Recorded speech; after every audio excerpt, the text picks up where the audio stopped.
Dan alhamdulillah sebenarnya kita melihat umat Islam di bulan Rajab ini banyak menambah amalan. Cuma amalannya kadangkala tidak diajarkan sama Rasul sallallahu alaihi wasallam. Ini jadi masalah. Ada yang namanya sholat raghaib. Mungkin sebagian kita nggak tahu ya. Para ulama menyebutkan tentang sholat raghaib ini, dia itu sholat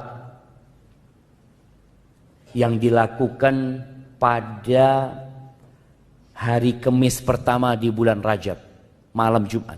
Udah lewat nih, malam Jumat kemarin. Ini hadisnya disebutkan dari Anas bin Malik, dan hadis ini palsu. Dan yang palsu itu biasanya menarik jemaah. Karena pahalanya besar. Apalagi orang ini jarang sholat tuh mamanya. Dapat satu amalan yang pahalanya bisa menggantikan sholat yang dia tinggalkan. Pikirnya dia kayak gitu. Bunyi hadisnya mengatakan, ma min ahadin yasumu yaumal khamis. Tidak ada satupun orang yang puasa hari Kamis awal bulan Rajab. Kamis awal bulan Rajab. Thumma yusalli. Kemudian dia salat fi ma bainal isya wal atama. Dia salat di antara maghrib dan isya. Pada malam Jumatnya 12 rakaat dia salat. Dia baca di setiap rakaat dengan Al-Fatihah satu kali dan membaca inna anzalnahu fi lailatul qadr 3 marrat, 3 kali. Bayangin ya. Dia baca Al-Fatihah satu kali dan baca Al-Qadr 3 kali. Ini mengingatkan dengan Ramadan sebenarnya. Sebagian kita itu hampir nggak pernah baca inna imam aja kita bicara imam. Kapan terakhir antum dengar imam baca inna anzalnahu fi lailatul qadr? Jarang. Dipikir bacanya itu di bulan Ramadan doang. Ini surat khusus bulan Ramadan. Enggak sebenarnya. Tapi sebagian orang membaca hal itu hanya di bulan Ramadan. Padahal kita baca sepanjang tahun. Dibaca setelah surat maghrib. Memang anjurannya waktu surat maghrib itu baca suratnya dari wadduha sampai ke akhir Al-Quranul Karim. Kemudian wa qul huwallahu ahad, dan dia membaca qul huwallahu ahad itsnatai asyrata marrah, 12 kali.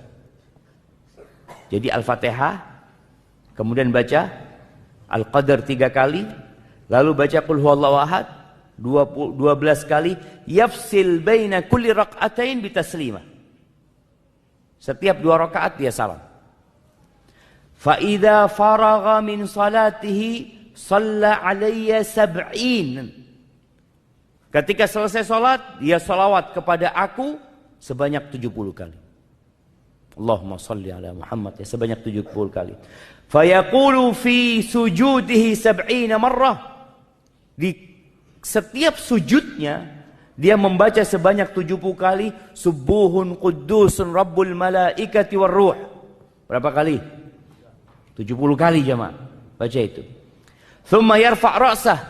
Kemudian dia bangkit dari sujudnya membaca rabbighfir warham wa tajawaz amma ta'lam innaka antal azizul a'zam 70 kali. Orang itu kalau dapat sifat salat yang aneh, senang jemaah. Ini sungguhan ini. Kalau yang biasa-biasa buat dia itu, ya biasa, semua orang bisa. Ini khusus. Thumma yas'alullah ta'ala hajatahu fa innaha tuqda. Kemudian dia minta hajatnya dikabulkan sama Allah Azza wa Jalla. Kemudian disebutkan sabda Nabi sallallahu alaihi wasallam lagi, "Walladzi nafsi biyadihi ma min 'abdin wala amatin shalla hadhihi shalah illa ghufira lahu jami' dhunubihi." Tidak ada seorang hamba, laki-laki atau wanita, yang melakukan salat ini, namanya salat raghaib ini jemaah, melainkan Allah ampuni semua dosa-dosanya. walau kanat mithla zabadil bahr, walaupun sebanyak buih di lautan, wa adadir ramal, sebanyak pasir di muka bumi ini, wa waznil jibal, walaupun dosanya seberat gunung-gunung yang ada di muka bumi ini, wa waraqil asyjar, sejumlah daun-daunan di pohon, wa yashfa yaumal qiyamah, dan dia pada hari kiamat akan memberikan syafaat fi sab'i mi'ati ahli baitihi, memberikan syafaat kepada 700 keluarganya yang sudah ditetapkan divonis masuk neraka. Siapa yang nggak mau jemaah? Aduh Ustaz, bismillah Ustaz. Telat Ustaz ya. Telat sudah jemaah. Ini hari Kamis kemarin. Kita harus nunggu setahun lagi. Cuma yang jadi masalah, hadisnya ini maudhu'. Al-Imam An-Nawawi yang madhabnya Syafi'i, yang diikutin di Indonesia seharusnya. Beliau ditanya tentang salat raghaib ini. Apa kata beliau? Ditanya, sunnah ini salat, sunnah, fadilah atau bid'ah? Apa kata beliau rahimahullah? Hiya bid'at qabihah munkarah. Dia adalah perbuatan bid'ah yang buruk, yang mungkar, asyaddal inkar, mustamila ala munkarat, yang isinya banyak kemungkaran. Fayata'ayyan tarkuha, harus ditinggalkan. Wal i'rad anha, berpaling dari salat ini. Wa inkaruha ala fa'iliha, dan orang yang melakukan itu harus diingkari, nggak boleh dibiarkan.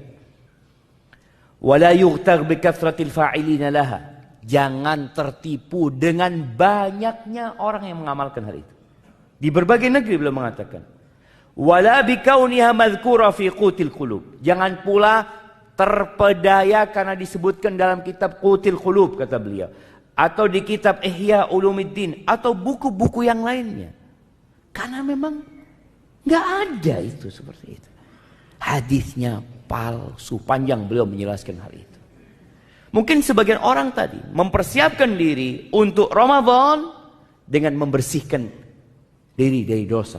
Bayangin jemaah, kalau antum sholat itu aja 12 rakaat, mungkin sebagian mengatakan, panjang juga, capek. Ya enggak lah, mudah sekali, dilakukan setahun sekali, tapi antum dapat pahala apa?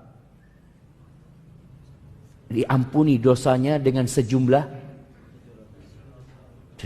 diampuni dosanya dengan sejumlah buih di lautan, sejumlah pasir yang ada di muka bumi, seberat gunung-gunung, sebanyak daun yang berjatuh, dan antum akan bisa memberikan syafaat kepada 700 keluarga antum. Jemaah, santai jemaah, berhenti, tidak usah sholat. Kapan? Nanti Ustaz, tahun depan anak sholat lagi. Astagfirullahaladzim. Itulah jemaah, amalan-amalan yang tidak diajarkan Nabi SAW akan berdampak buruk kepada seseorang. Dia akan meremehkan dosa. Maka semoga kita tahu bulan Rajab ini memang bulan untuk bercocok tanam, tapi bercocok tanam yang sesuai dengan sunnah Nabi SAW. Karena syarat diterimanya amalan itu dua. Yang pertama, ikhlas. Yang kedua, sesuai dengan sunnah. Kita nih yang udah kenal sunnah, lebih sering menitik beratkan kepada sesuai dengan sunnah. Kita lupa dengan syarat yang pertama, yaitu ikhlas lillahi ta'ala.